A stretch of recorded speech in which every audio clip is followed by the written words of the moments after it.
So let's get into what happened with Tampa Bay and Buffalo. Truly a game of a tale of two halves for both teams. Definitely. Offensively and defensively. Let's start with the Buccaneers offense and how they just kind of made it look easy in the first couple of quarters. Well, their offense, again, I mean, it's spoiled with riches. I mean, it really is.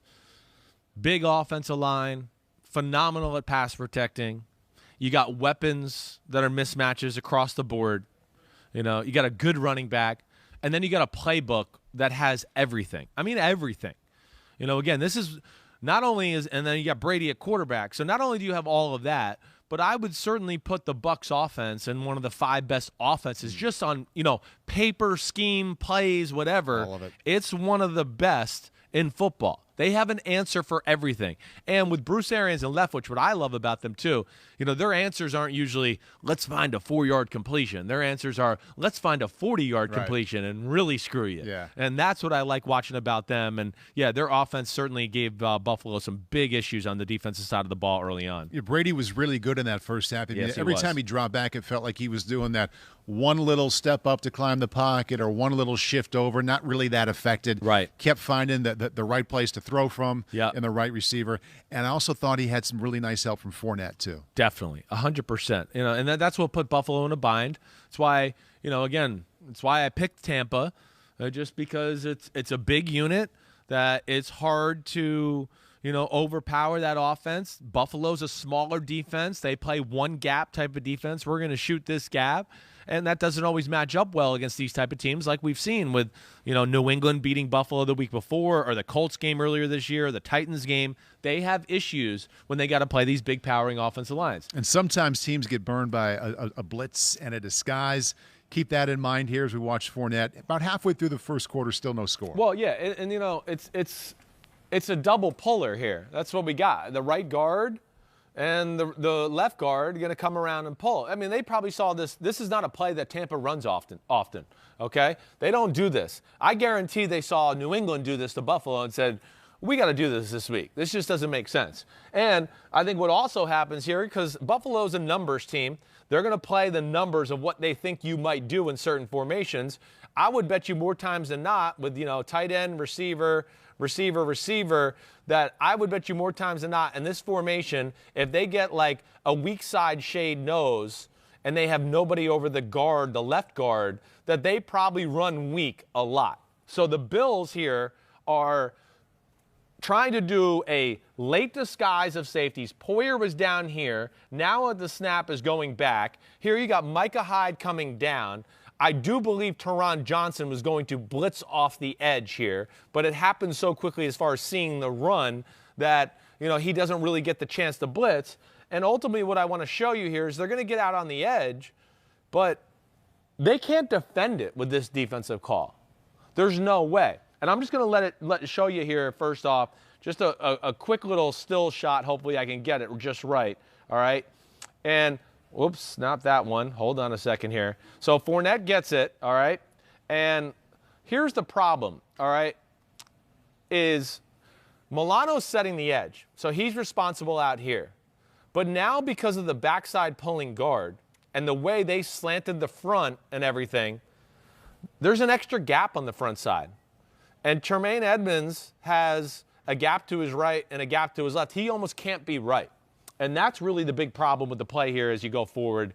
And, of course, it ends up in a touchdown. And you see that Lenny is still legit. Yeah. I mean, again, I want to get at all the people who told me, oh, what are you talking about? Leonard Fournette's done last year, because people were killing me when I was saying this is a great move.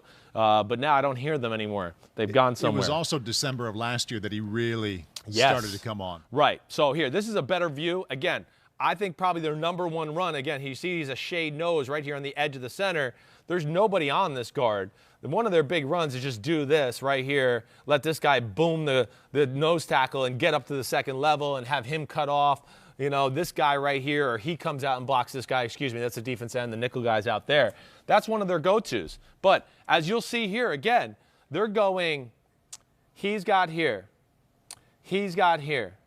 right? He's got here, and Tremaine Edmonds is responsible for this gap right here, all right? So I think I got that right. All right. Oh, no, I'm wrong. I got it right. And as they pull, boom. Oh, I'm wrong with that one too. Sorry, the double puller, it's going to leave that extra gap along the edge that you'll see here. So let me see if I got this right here. Let's see. All right, so you see there. Oops. Our thing's a little slow here. All right. Now, like right there, you can see he's got the inside gap. He's got that gap. He's there. He's playing slow play because he has to the right of the center, but also knows at this point, wait, gaps are disappearing, right? And what happens again is because of the double pullers, you're going to see as we go here that there becomes an extra gap with the puller, right? You got double pullers. So am I making sense there? Are you following along with me? Am I talking too much gibberish here, right? I got you. Yeah. He's responsible for the edge.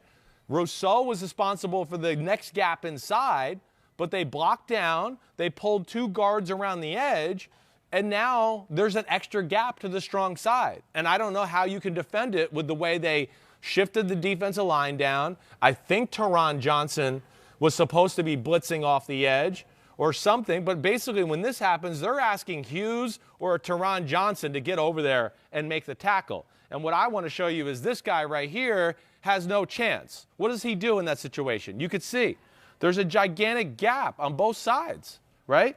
He just gets engulfed. And I can't blame him. He's just trying to blow it up at this point because he's going, he can't be right. The guy's got a huge hole either side of it. And that to me, you know, is some of the compromises Buffalo gets in because they're not big up front and they have to disguise and do some things to take away things in the run game. But as you know, when you disguise and sometimes get a little creative in the run game, they call the right run play. And we're hitting your head on the goalpost touchdown time. And it's not only a 47-yard touchdown run. I mean, I think he was literally untouched. Yeah, other than, I think, at the end when he stiff-armed Micah Hyde. I don't think anybody touched him. Exactly right. As he got through the first level, second level, I mean, it wasn't even that close. No, you're right. Not even close. Not just getting tackled, but even being not touched. Even touch. Exactly as he was right. So up a full perfect steam call. there. I bet you they had a good feel of what the defense might do. Buffalo's trying to play a defense to take away something Tampa might do. Right. And Leftwich and Arians won on that one. The first half, defensively for Buffalo, to steal one of your phrases, Strugglesville. Yeah. All the way around. I mean, that was bad in the run game. Right. I thought in the second quarter, Brady really got going, every time he dropped back. Not the huge play, but completion, first down. They just kept coming. And the one common theme there, clean pockets. Yeah, clean pockets, right. And Buffalo, who likes to do creative blitzes and do certain things, hey, this guy blitzes, this guy drops out. They can't blitz against Tampa because they're not going to be able to match up with everybody across the board. And there's no Tre'Davious White, so that hurts that even more. And then also what we've talked about, Tampa's a phenomenal screen football team. So when you put everybody down here and do crazy stuff like this, Tampa will throw the ball out here to this guy and then send a bunch of blockers out. And now you got everybody in here all screwed up, and they'll run a screen, and he'll have blockers and nobody around him for 10 or 15 yards. They have answers for everything. All right, on this play, this is simple, okay? It's a cool defense by Buffalo. They're trying to take away certain things. You're going to get Mike Evans ultimately, on a corner route for the touchdown. Up here, these two are kind of bracketing the outside receiver as he comes in. Milano's going to carry Gronk up the sideline on that side. And this side, you're going to see basically, these 3 guys, and really 4 ultimately, are going to try to cover these 3, as you see. All right? Because Buffalo will take calculated chances. He's going to play inside here and let Gronk go this way. He's going to cut him off from inside because he knows the safety's got to go help this guy out. And I'm sure they had the numbers to back it up that Gronk doesn't run a lot of maybe inside posts down here or whatever. And you'll see this as this goes by here. All right? You can see here. Let's see if I can time it out. Again, you see Evans. Look, they're trying to pass some of this stuff off with these guys, right? He's breaking down on this guy coming underneath. There's a guy out here, too. I mean, here's Godwin here, too, who they made contact with. He's looking for anybody coming across. But what did that do? It left Micah Hyde one-on-one inside leverage on Evans downfield. And to your point, here's the point. So weapons, good offense, and, I mean, Brady moves here. I don't know why. I mean, he doesn't need to go anywhere. He could have sat there, took a kneel, tied his shoes and then still throwing the ball here for a touchdown.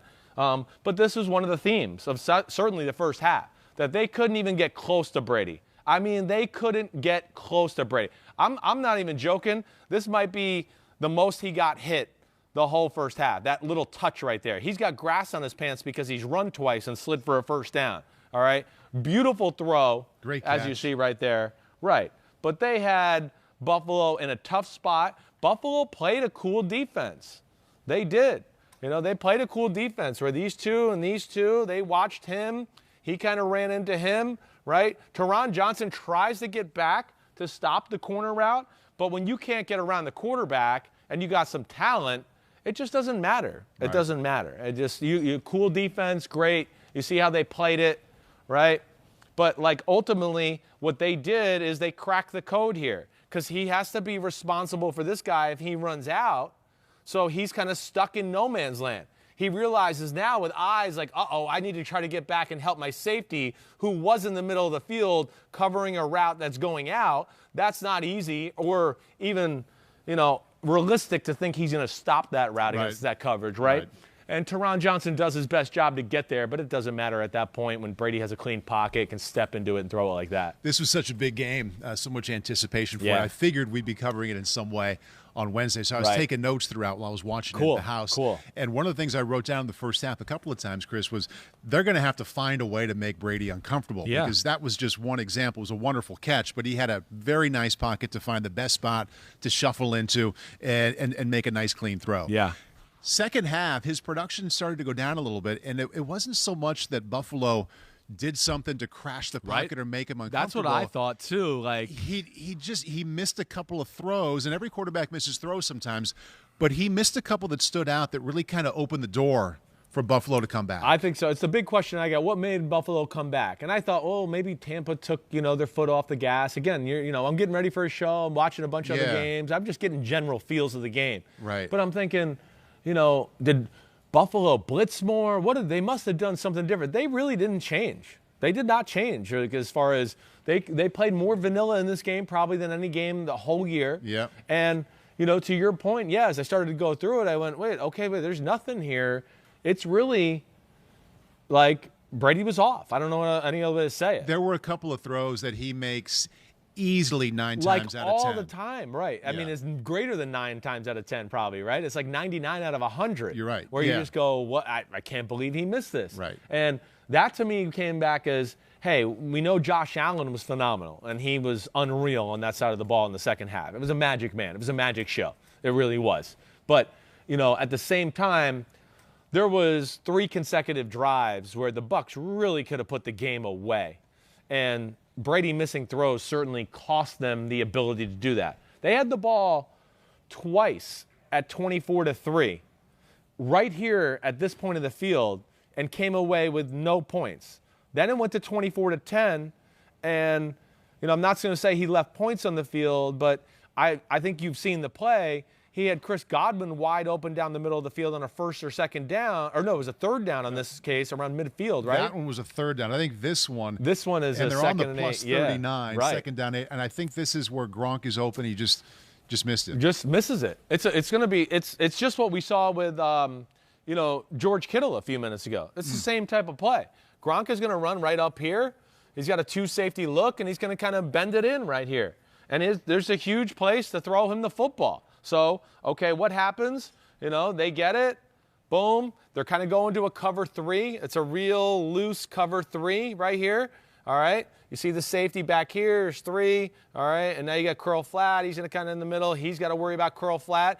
And Gronk's going to sneak into a little hole here that's wide open. I mean, wide open. And again, it's 2nd and 8. And this is about as easy as it gets for Tom Brady.